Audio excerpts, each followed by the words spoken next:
Hi there, guys. We are super excited to finally do this video. This is way overdue because might even have been 5 months ago. Yeah, 4 months ago, we finally did something that a lot of our clients had asked for. And what that comes down to is protecting mobile devices. And so what we have now, in short, is a Brightweb capable device. The same power and protection that you're used to from Atom 1 is now applied on a handheld device. Yeah. And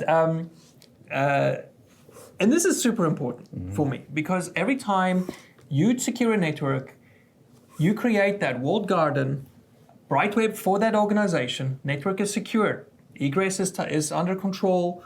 They're running on a Brightweb, so their attack surface is now the head of a pin instead of the size of a jumbo jet or a soccer field or something.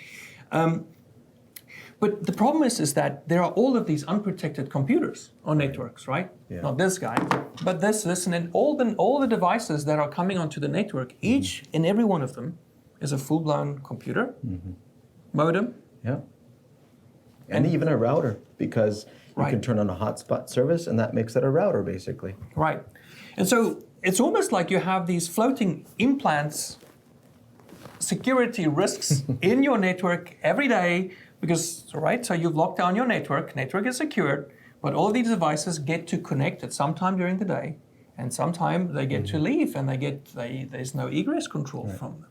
And in the past, we dealt with those risks by simply saying, we won't get a data plan on this phone, but if that phone now connects to someone else's hotspot, or it leaves the premises and goes elsewhere to get Wi-Fi, then it's unprotected. Absolutely. Yeah. Yeah. So I think the idea of having a mobile device and it not connecting anywhere is that's something of the past. And what 5G is ushering in and blanket coverage everywhere, I think that's a thing of the past. Thinking that your air gap in order to protect the device is it's senseless now. Yeah. But that said, we had to protect these devices. Right. And so now we have a solution for it. And the way that we're doing it is to use the handles that we get through Apple and proven MDM suppliers. And then we put Atom 1 onto that device. Right. Essentially by VPN. So what does it actually mean to have an Atom Go protected device?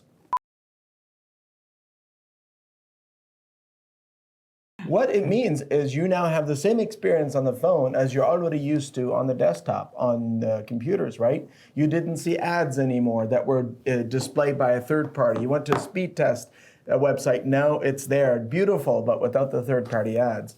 There's no trackers, and trackers are the ones that are silently following you around the web and sharing information. And today, the information age companies are worth more than oil companies. So trackers are an issue, even if they're completely invisible. There's no trackers. There's also no malware that can get onto the phone. There's no spyware that can get onto the phone. Even if you found a way to put spyware using the lightning port on the iPhone and were to load on it, it couldn't do anything because it's trapped, right?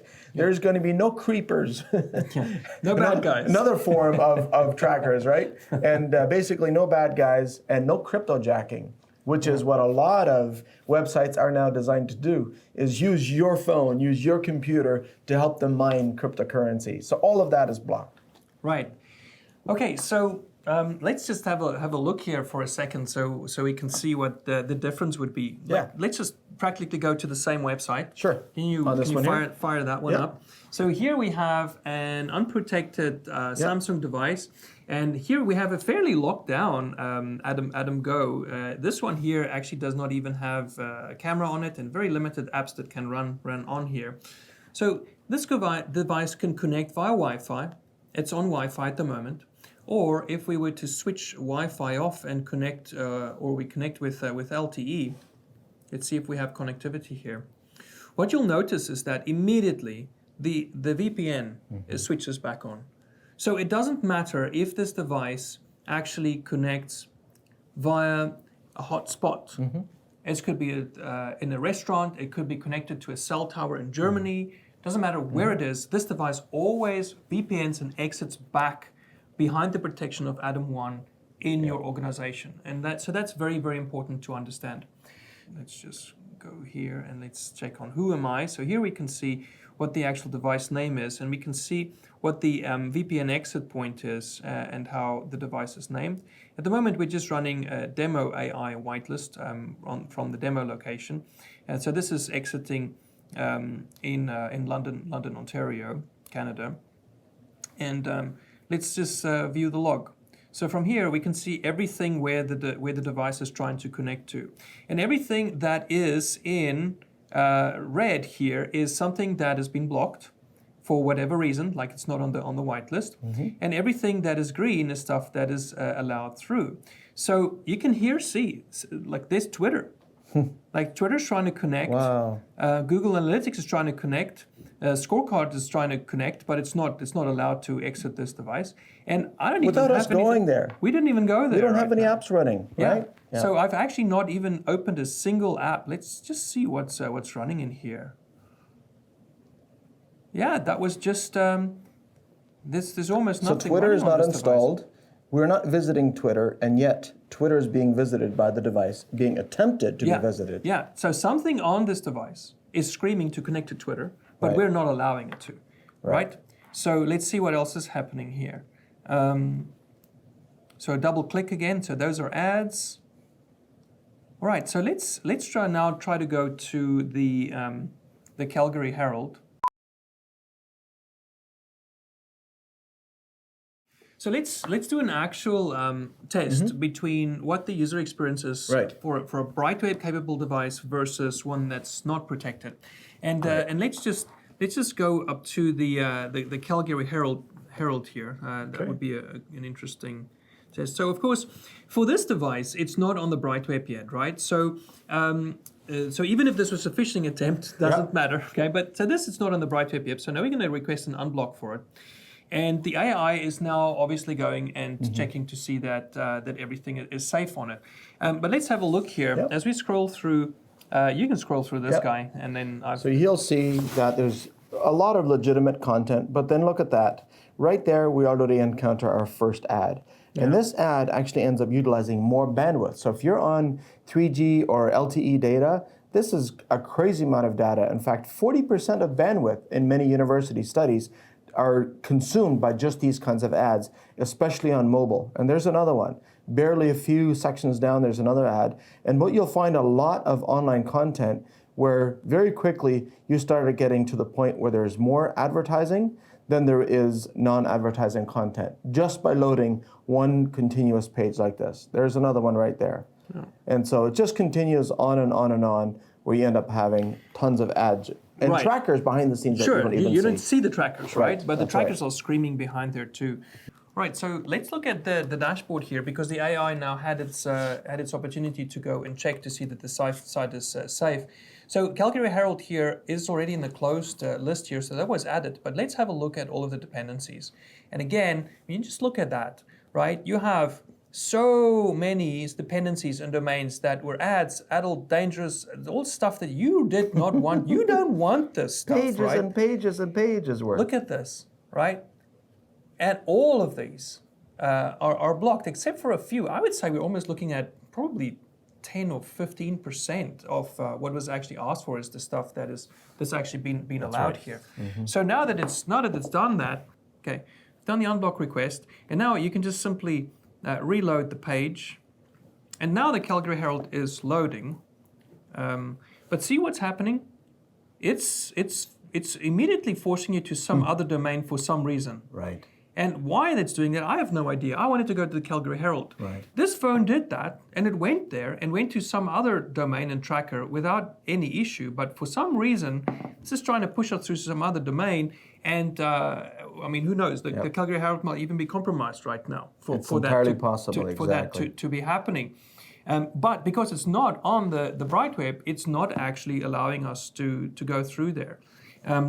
Let's just, instead of being in a private window, just go to a standard one, and let's go to the Calgary Herald now and see what happens here. Calgary Herald. Let's try to go there. Okay. So I have no idea what it was doing there with that other domain that was popping up there. In some cases, what happens is, in legitimate cases where that does happen, they might have a reload of the web page go to some content delivery network that's elsewhere. Like, that's considered bad design. Yeah. They surely should keep it here. But just like you pointed out, so many times when a website is hijacked, that is actually how it behaves. So the experience that we had where it blocked the redirect is exactly what you want. You want that. But okay, so now let's go through here and let's go side by side. Can we scroll these? Let's look at them side by side. And this is now, let's see what the Brightweb experience is. See there, they would be in the first ad. Yep. And So this one there's loads the first, ad. none here, right? And hold on, let me catch up with you. Where are we now? The one with the...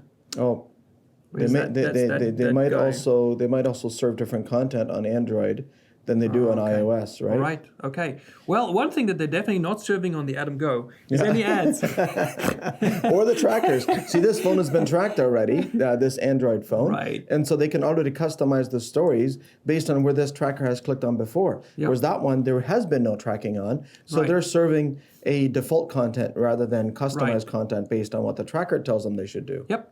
But, and again, looking back at this, like all of the stuff here, so look at everything. These are all dependencies. And if we were to look at the log of what's happening behind the scenes on that phone, everything that's red is stuff that the Atom Go phone, like Calgary Herald wanted this phone to go there, but it's not going to go there.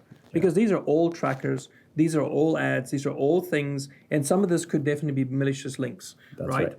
So none of that is being loaded. So I mean, look at that. Only what's green is actually what's coming through that device, and everything else is being blocked. But yet, the site, everything that you as a user wanted, you have all of that. Okay, you have everything that you wanted to go to Calgary Herald for. Yep.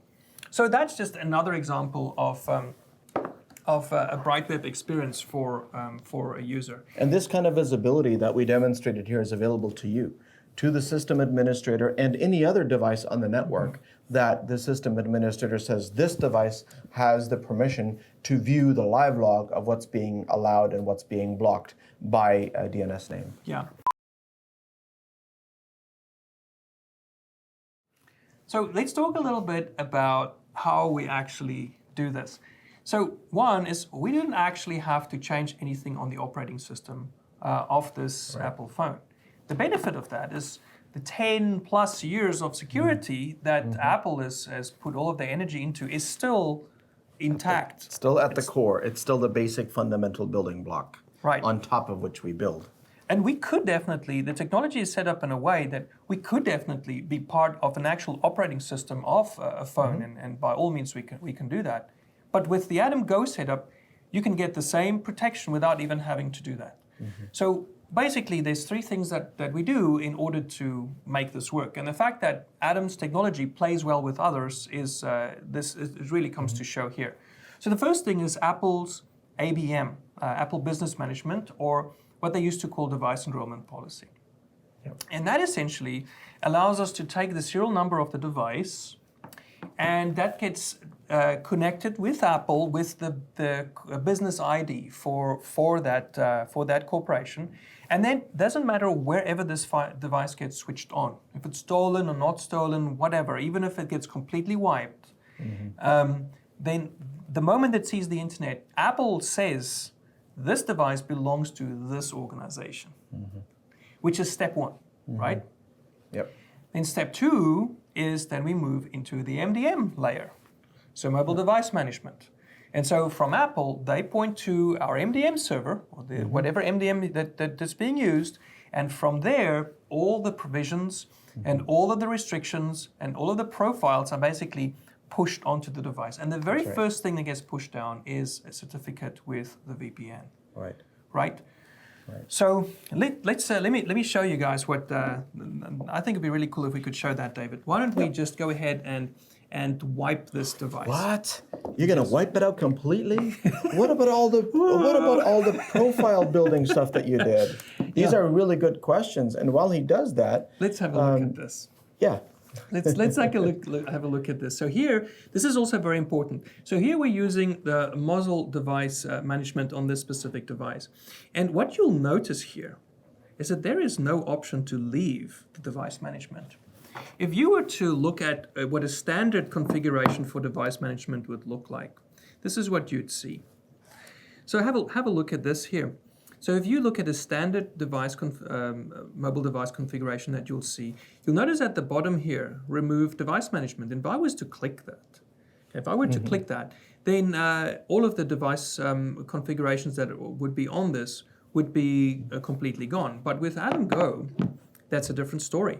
You don't have the option to remove that the restrictions. I mean, you can see what restrictions are being pushed to this device right now. You can see what apps are being what apps are being pushed, but you do not have the option to remove that. And so that's another important aspect about the ABM part. That's where that comes in. So the ABM and MDM is really just the glue used in order to put Atom One protection on this device. So let's go ahead and wipe this device. We could do it remotely, or we could just go ahead and do it here. So we're going to go into General, and then we're going to go down to Reset. And from here, we're going to erase all contents and settings, okay? And I'm going to quickly put the passcode in here. This is just a test passcode. And let's erase it. So we're just waiting for this device to do its thing. So what is the actual process of getting devices protected with Atom Go? Well, first of all, is you have to have managed service security protection on your organization's network first. That's right. And the reason for that is because now this becomes a mission critical network. It was before, but now it's even more important, right? Yeah.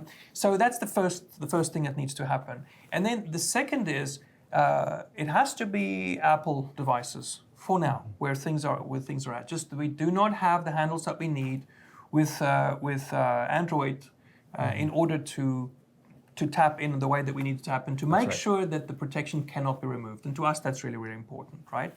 So it has to be an Apple device. It can be a 6S or later, so that this little guy here is an old 6S. 6S or later, that'll work.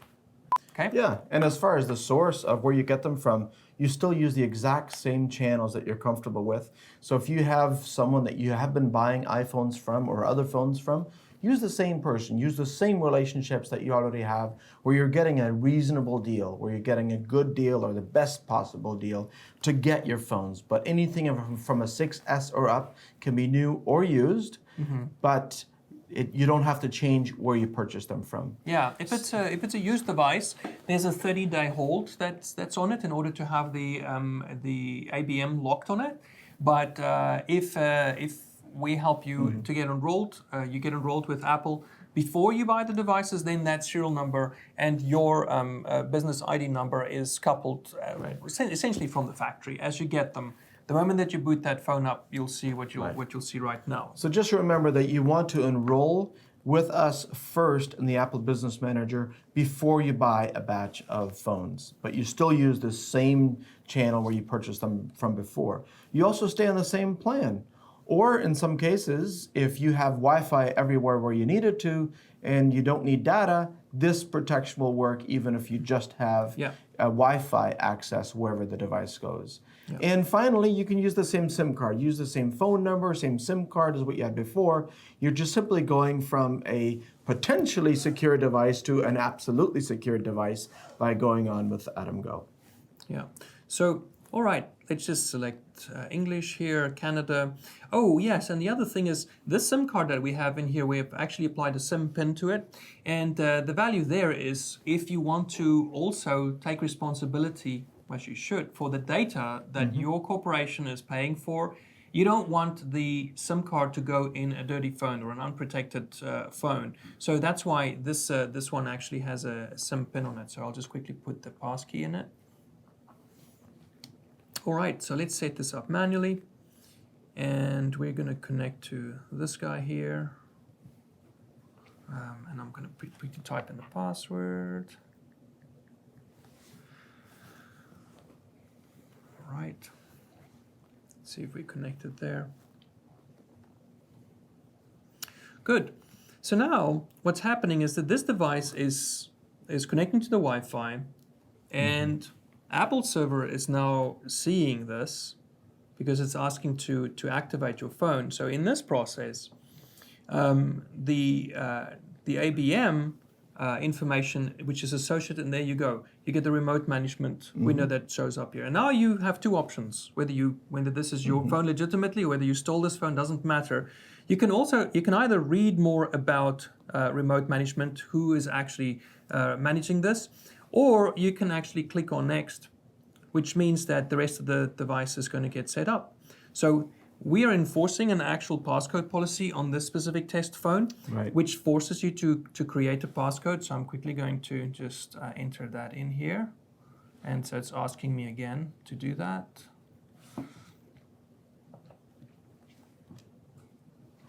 And from this point on, the rest of the setup of the phone is quite normal. But see here, immediately the VPN is switched on. And at this time, immediately, this phone now is protected by AdamGo.